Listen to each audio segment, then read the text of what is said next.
a high level this season. Let's start with you, Jason. The NBA MVP so far has been who?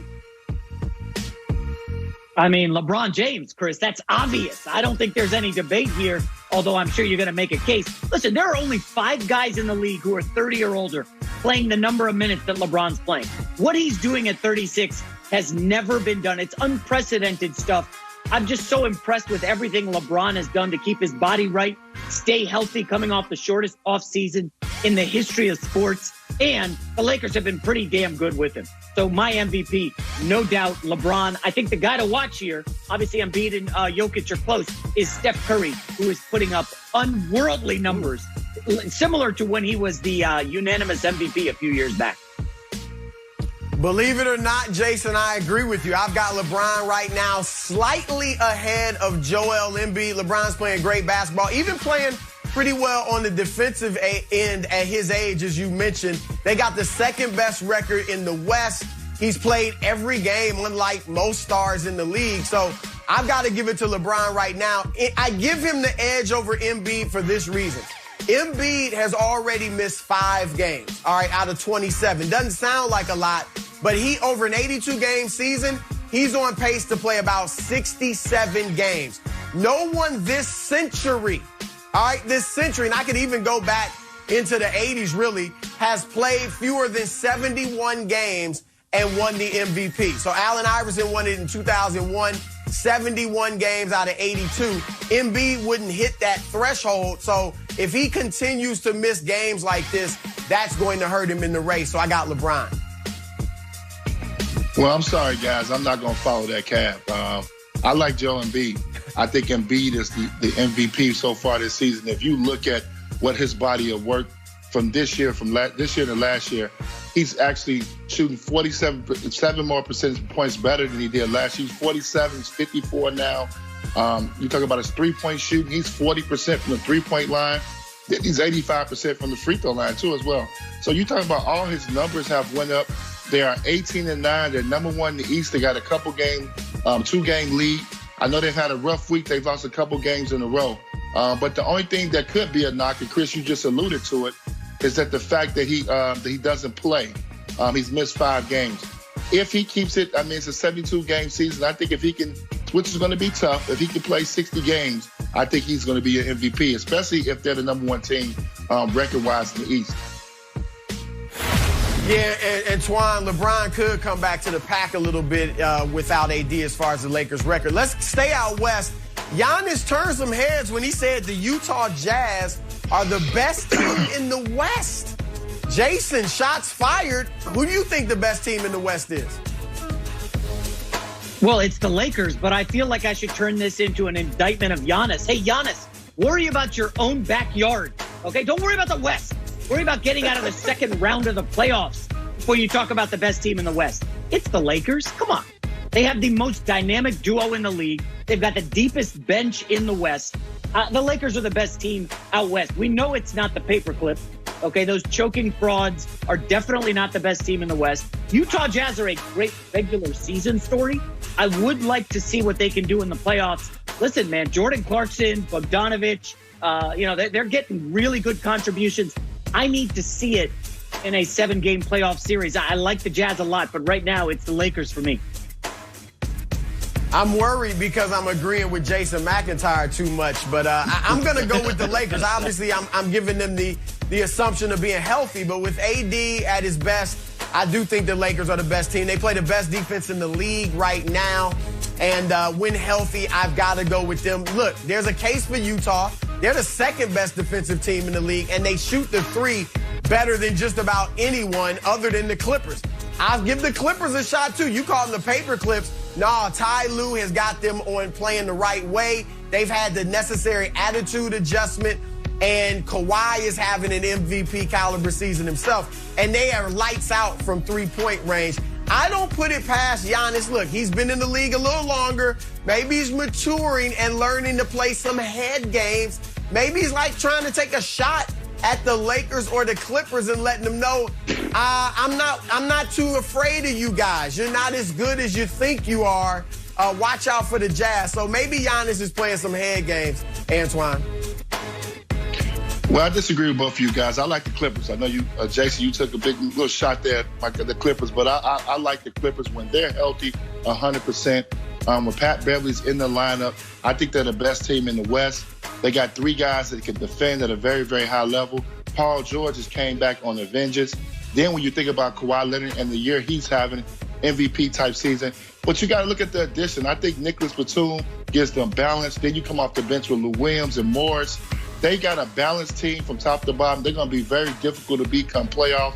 And T. Lue has them in the right frame of mind.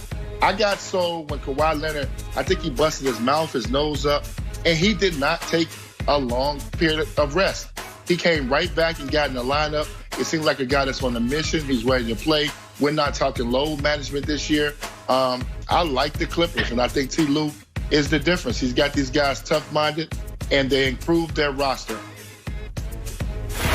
All right, let's go to the East. After Saturday's showdown, Draymond Green said the Nets are the team to beat in the East. A lot of people feel that way.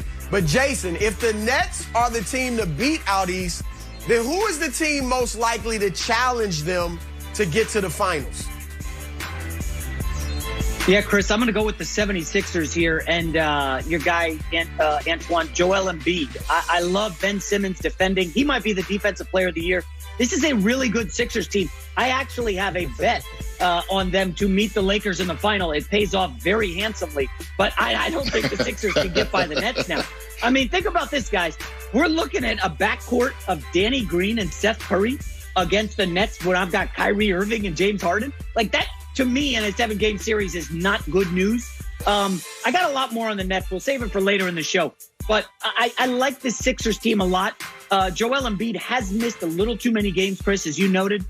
Dwight Howard is contributing off the bench. The bench is a little thin. My biggest concern, and Antoine, you played a long time in the league. I'm sure you can answer this.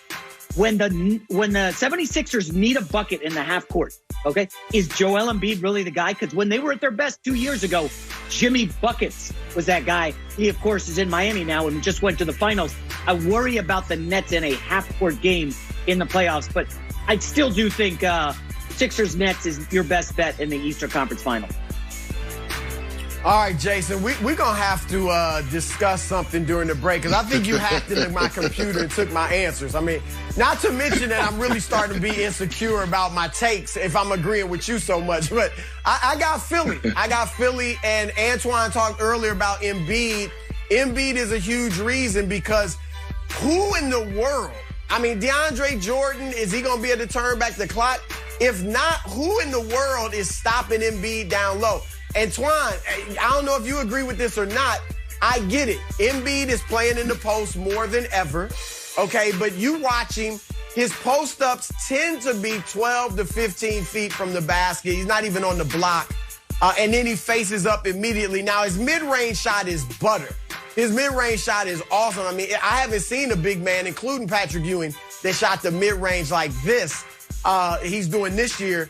But I would like to see him a little closer to the basket more often, especially against a team like Brooklyn, who you could get in foul trouble, and they just wouldn't know what to do with him. They also play great defense, and the three-point shooting's improved with Seth Curry and Danny Green. So I like Philly a lot if it's not Brooklyn in the East.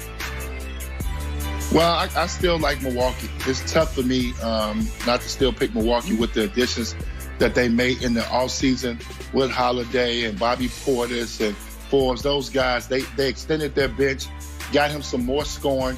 We know Giannis has some deficiencies on the offensive end, especially when it comes to playoff time with extending his range and posting up. But you got some other guys now who can ease the load for him so he can focus in on doing the other things that he's great at. Giannis can be an unbelievable defensive player. He can go back to doing that. He's a guy you can put on Durant. Hard, you can put on multiple people. You got Brook Lopez. You got a big man that's in the side. So I like Milwaukee. They should have a little pride after getting tossed last year in the playoffs. They should have a little fire in them. So I'm gonna still stay with the Bucks. It's the one team that can get by them. And the game they played early this year was the most entertaining game I've seen so far. All right, some teams have struggled out of the gate that we thought would be serious playoff contenders. Jason, a dark horse team to win the title this season is who? I'm going to go with the Boston Celtics here. This is a great buy low opportunity for everybody out there.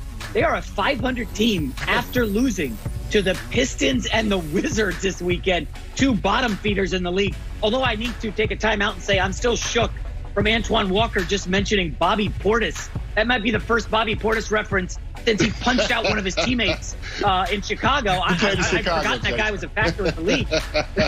Yeah. I really like.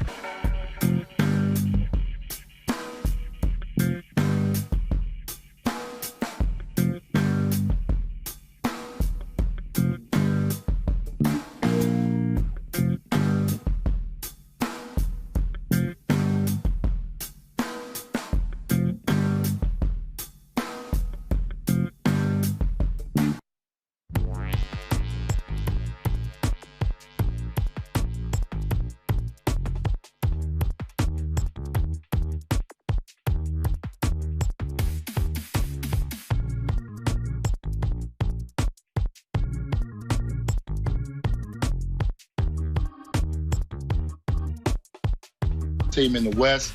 They got 3 guys that can defend at a very, very high level. Paul George just came back on a vengeance. Then when you think about Kawhi Leonard and the year he's having, MVP type season. But you got to look at the addition. I think Nicholas Batum gives them balance. Then you come off the bench with Lou Williams and Morris. They got a balanced team from top to bottom. They're going to be very difficult to beat come playoff. And T. Lue has them in the right frame of mind. I got sold when Kawhi Leonard, I think he busted his mouth, his nose up, and he did not